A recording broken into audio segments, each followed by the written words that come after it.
Hello. So today's devotional will be from Psalms 22 and also the song It Is Well With My Soul. And so Psalms 22 is a psalm which the things that are quoted there, or when you read Psalms 22, you will notice that many of the things that is said there is Jesus was saying some of those things when he was dying on the cross, and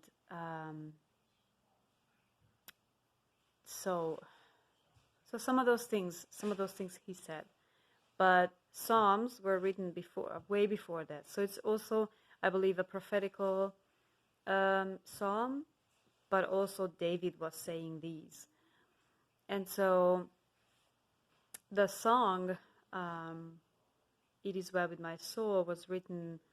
Or was born, that song was born out of anguish, just like what the Psalms Psalms 22 is talking about.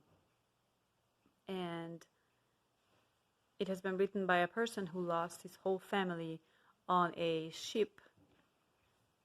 And then when he's going on that same journey on a ship, and they get to the place where his family lost their lives because the ship sunk and everybody died, and I think he had 2 daughters and a wife, and all 3 of them died.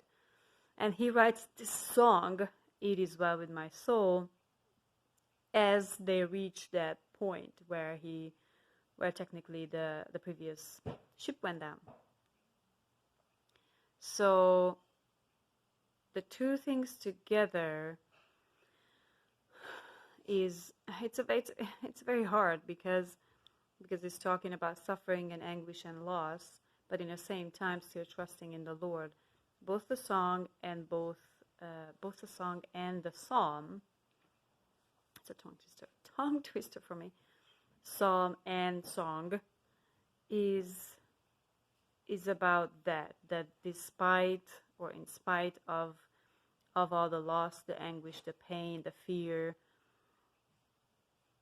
there is still trust in the Lord, because the Lord is still who He says He is.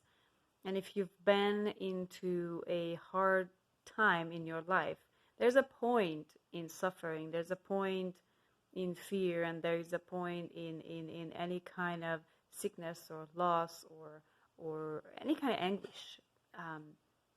There's a point when you face with your fear or what's happening, and then you have to accept it. So when you accept it, that, okay, we're dealing with this, there is no way around it, I'm done with asking why, then you have nowhere to go but to the Lord. Of course, if you're a believer. So then you turn your